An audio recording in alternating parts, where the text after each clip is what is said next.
Hello, you guys. Welcome back to my channel, or welcome to my channel. My name is Elise, and this is Read 'em and Weep. So, today we're going to be talking about the 5 memoirs that I read in November. And, I have to apologize because originally I had set out to make this into a vlog. What ended up happening was, my toddler, he got influenza, and then my boyfriend got the flu, and then I got the flu. Thankfully, my 2 older sons did not get the flu. Their immune system apparently is better than ours.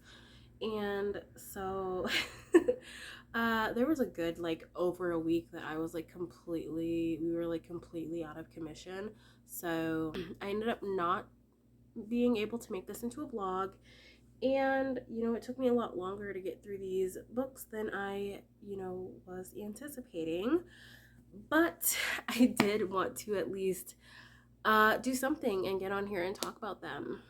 Back when I made my booktube newbie tag, I really talked about how much I think reading can help with empathy.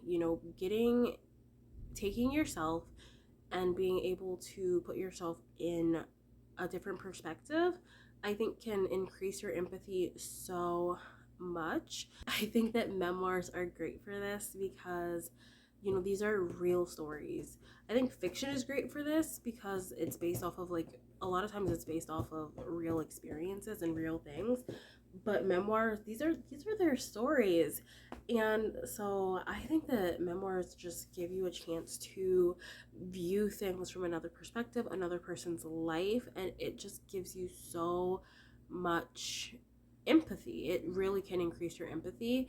So I love memoirs. I don't know why I don't read them more. I honestly think that 2023 is going to be a big memoir year for me because this experience was great. I loved it. I think right now is a really good chance for us to talk about my rating system. When it comes to memoirs, I don't rate it the same way that I would a fiction book. I usually rate my memoirs either a 1, a 3, or a 5. That's it. 1, 3, or 5. There's only one memoir I've ever rated a 1. I'll put up the picture here. And it's just because I really I really hated that memoir. I left that experience disliking, the person that it was about. I didn't agree with anything that she really talked about, and I was really disgusted at some of the jokes and things that she mentioned, and yeah, I don't know. I didn't like it. So that's only happened once, and I hope it never happens again. And then 3 stars. So a 3-star memoir for me is, for one, a lot of times it's usually a celebrity memoir. I think a 3-star memoir is a great memoir. It did what it came here to do. I learned more about the person, but maybe it didn't impact me in a hard-hitting way. There's been a few, I'll put a couple up here, that I've read where I rated it a 3-star, and there was nothing wrong with it. It was a solid memoir, and that's it. And then there's 5, which most of the memoirs that I read fall into a 5-star category. It's usually a very solid memoir. You learn about the person's life, their upbringing, or whatever it is that they're talking about in it, and then there's usually something where it impacts me in a way. I feel like I really learned something from the experience of reading it, or they had a really good story to tell. There are some celebrity memoirs where they just tell their story, and then there are some people who have a story to tell and they tell it, and you can see why they made the memoir, because they really had something to say. And that's my main category, that 5-star category. I will put a few up that I have rated 5 stars as well.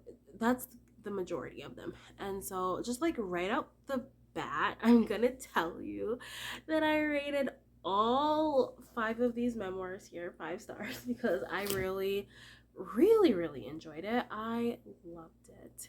Now we're just gonna get started and I'm gonna tell you which ones I read. So right off the bat, I read In the Dream House by Carmen Maria Machado. This one was excellent. This was by far the most unique of them all, because it's not told necessarily like a regular memoir. It's told in this like very metaphoric way, this metaphor being the dream house.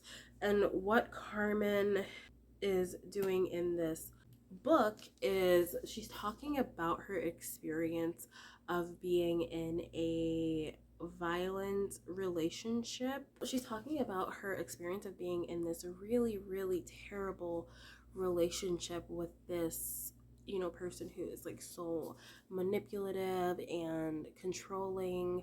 And she's talking about her experience being lesbian and going through that experience. And I loved it. This was so great. On a personal note, I am someone who has survived a very terrible, very violent relationship in the past. And, you know, a lot of the things that she talks about in here and like how people downplay or people don't believe, you know, what you say or like your experience, it's like I can 100% relate to that. And then having the added element of it being a lesbian relationship for her, and just the way that she made this almost into like a haunted house story. And there was one part in here that I particularly loved. It's only like a couple pages long, but it's this whole like the dream house as a choose your own, I don't know if I can put it, as a choose your own adventure story.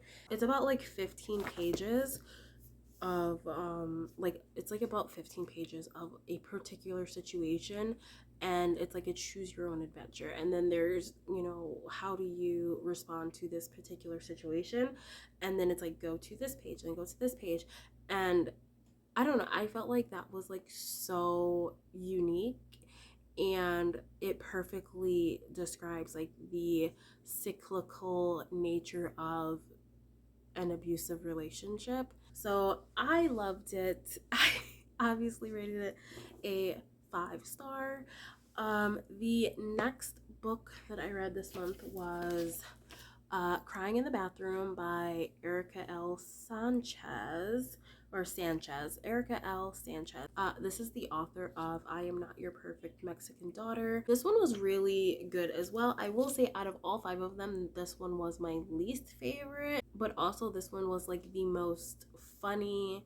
It had the most like jokes and humor in it. And so in this, Erica is just really talking about her upbringing and her life growing up in Chicago. Being the daughter of Mexican immigrants, and also, you know, during this she's had like the opportunity to go to like Spain and all of that, and it's just really, really, really interesting. The reason how come I did rate it a 5-star is because there were so many experiences and so many quotes and so many things that she talked about that I was just like, same. Same. I definitely experienced that as well. And so because I was just like relating to so many things that she was talking about, that's what bumped it up to the 5-star for me. There was just like one little story in here. She talked about like getting her period for the first time and kind of like not knowing what to do and kind of freaking out. Why is it that color? And like hiding her underwear. And to be honest, probably like TMI, but I did the exact same thing when I first got my period. So like, I don't know, I just related to so many things that she was talking about, and it was really funny. The next one that I read is Somebody's Daughter by Ashley C. Ford. I loved this one. This one was excellent. To me, this book really just goes to show you how crazy, how up and down familial relationships can be, and just how relationships are not all bad or all good.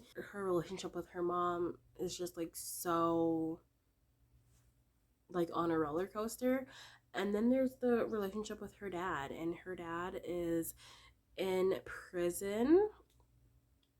And the story just really talks about her coming to terms with the reason why he's in prison, and her learning to deal with that. I think it's really hard when maybe find out that the people that you love are capable of doing horrendous things, but you still love them. I don't know, I don't know. This was amazing. um yeah, I really loved it. And then the next one that I read was Crying in H Mart by Michelle Zauner. And Michelle is, I think, half Korean. um and this is the story of her mother passing away, and kind of how she dealt with it and is dealing with it. This is the one that probably made me cry the most. um you know I don't know, my mom to me is the most important person in my life, so I could not imagine. It just seems like her and her mom had such an amazing relationship with one another. And then also, I think, in here she talked a little bit about how, her mom is like her Korean side. And so, like, losing her mom, it seems like the author maybe felt like she lost a little bit of her Koreanness. And so it's also her kind of, gaining that back, and realizing that even though her mom is gone, she's still half Korean. And coming to terms with her full identity. It broke my heart into like 1,000 pieces. But I really did enjoy this one as well. And then I read I'm Glad My Mom Died by Jeanette McCurdy. This was the only celebrity memoir that I read this time. And I know this one has been extremely popular on the internet, on TikTok, on YouTube, all of the socials. This one has been extremely popular, so I really wanted to make sure that I got to this one, and I'm glad I did because I loved it. This one is really just talking about Jeanette's upbringing and her relationship with her mom. And just like I said with some of these other ones, like, relationships are not all bad and all good. There are moments when she's talking about her upbringing when she's little, and all she's trying to do is like please her mom and da da da da da. And it's like you can tell that her mom loves her, but she's still like very manipulative. She's still very like negative and affecting Jeanette in such a negative way, to the point of like eating disorders and mental illness and things like that. So these are the 5 memoirs that I read this month, and I really had a good time. Like I said, I really am hoping that 2023 is like my year of memoirs, because I really hope to get to a lot more next year. Like this video, go ahead and give it a thumbs up. If you have any suggestions on memoirs I should read next year, please let me know, because I am actually like extremely eager to get back into reading some memoirs. And if you want to see more videos from me, make sure you go ahead and subscribe. I will see you guys in my next video.